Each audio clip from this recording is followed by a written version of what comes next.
Sorry. Hello పాపా, అలా కాదు, కాళ్ళు పట్టుకో.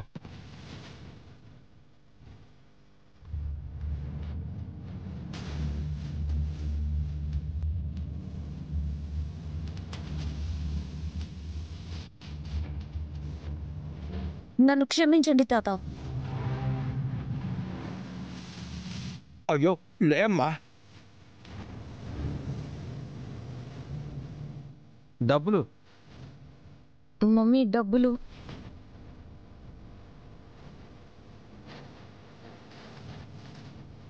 హలో, అది అది కూడా తీ. Good girl. కానీ ఐడియా అలాంటిది కాదు మ్యాగీ. డబ్బుకి వాడి బతుకు భూచక్రంలో తిరిగిపోద్ది. మనం ఏ చక్రం తిప్పినా ఇక్కడ మనకే కదా దిమ్మ తిరిగిపోతుంది. మనం వాడిని ఏమీ చేయలేవని నాకు అర్థమైపోయింది. మనం ఏం చేయలేకపోవచ్చు మ్యాగీ, కానీ నువ్వు చెయ్యగలవు. నేనేం చేయగలను? కోపంతో సాధించలేనిది ప్రేమతో సాధించగలం. ఇవన్నీ పాత కొటేషన్స్.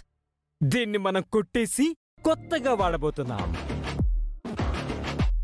అంటే నువ్వు ఆ వెంకీ గాన్ని ప్రేమించాలి. చాలా తిక్కగా ఉందా? వాణ్ణి నేను ప్రేమించడం ఏంటి?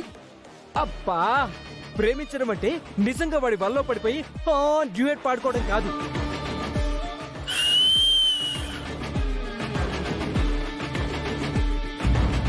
నేను చేసిన నేరానికి నువ్వు శిక్ష వేయించుకుని జైలుకొచ్చావు. ఇది త్యాగమా కళ్యాణ్? కాదు శ్రావణ్, నిన్ను ప్రేమించిన మనిషిగా ఒక చిన్న నింద నీ మీద పడినా సరే నేను భరించలేను. అందుకే జైలుకొచ్చాను. నువ్వు రాలేదు కళ్యాణ్.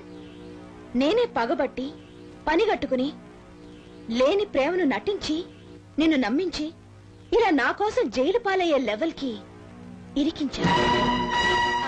మ్యాగీ, వీడి వాగుడికి నోరు తెరిచి నిజం చెప్పి వీడి నోటికి తాళం వేయి మ్యాగీ. సమయానికి ఈయన వచ్చి నన్ను రక్షించకపోతే నా బతుకు కుక్కలు చెప్పిన విస్తరం అయిపోయేది.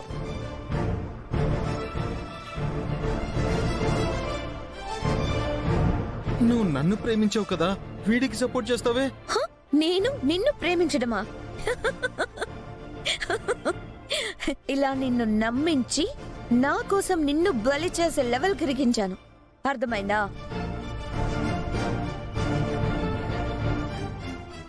That is Maggi. ఇదంతా మొదటి నుంచి ఈ రోజు వరకు నువ్వు నాకు చేసిన అవమానానికి రివెంజ్.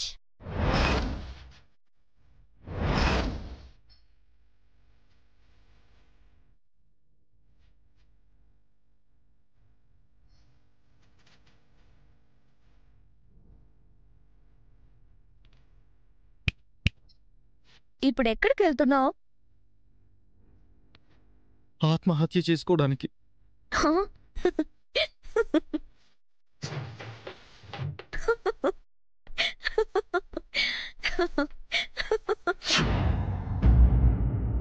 ఇది ఇప్పుడు వాడి మీద వాడిపోయే కాన్సెప్ట్.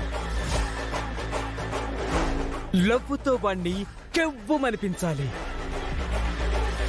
సావు దెబ్బతీసి వాడిని దేవదోసం చెయ్యాలి. భద్రం, సూపర్ ఐడియా చెప్పారు. బాబు కృష్ణ, మీరు చేసిన పని అసలు ఏమాత్రమైనా బావుందా చెప్పు? కన్నవాళ్ళకి మాట మాత్రం కూడా చెప్పకుండా మీకు మీరే అనేసుకోవడం ఏంటి? ఇలా పెళ్లి చేసుకోవడం ఏంటి?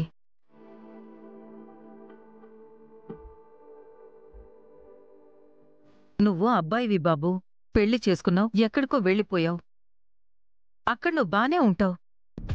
కాని నా కూతురు గుండెల మీద తాళిని మోస్తూ దాన్ని కట్టినవాడు ఏమైపోయాడో తెలియక క్షణం ఒక నరకంలా బతుకుతుంది.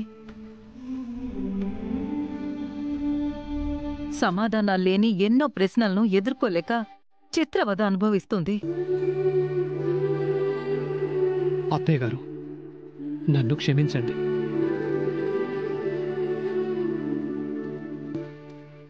ఇంతకాలం నేను తనకి దూరం అయ్యాను అంటే అవన్నీ నా పరిస్థితులేనండి. అంతేకాని విద్య అంటే ఇష్టం లేకనో తనని మోసగించాలనో కాదు. నాకు విద్య అంటే ప్రాణం.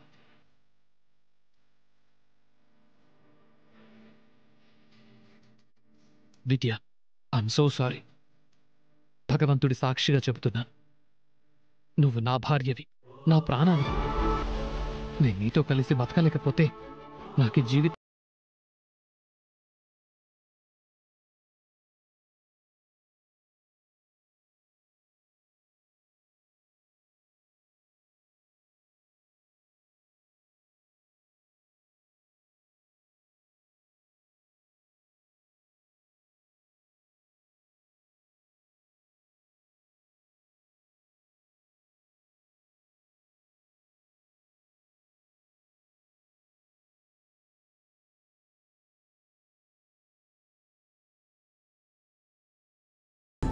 ఎవరబ్బాయివి బాబు నువ్వు? అది నేను అన్నయ్య ఫోన్ చేస్తున్నాడు. నేను వచ్చానని చెప్పు విద్య. నువ్వు మాట్లాడి నాకు కూడా ఇవ్వు. సరే. హలో అన్నయ్య. విద్య, బావగారు ఏమన్నా కాల్ చేశారా? కాల్ చేయటం ఏంటన్నయ్య, బావగారే వచ్చారు. ఆయన మన ఇంటికి వచ్చారన్నయ్య. అమ్మతో కూడా మాట్లాడుతున్నారు. విద్య, నేను మాట్లాడతాను. బావగారు, ప్రామిస్గా చెప్తున్నాను, నేను ఎప్పటికీ మాట తప్పనండి. మీరు ధైర్యంగా ఉండండి. విద్య మా ఇంటి కోడలుగా అడుగు పెట్టే ఆ శుభ ముహూర్తం ఎప్పుడో రేపు చెప్తాను. నాకు కొంచెం టైం ఇవ్వండి, నేను ఇంట్లో మాట్లాడాలి. ప్లీజ్ బావగారు, నన్ను నమ్మండి.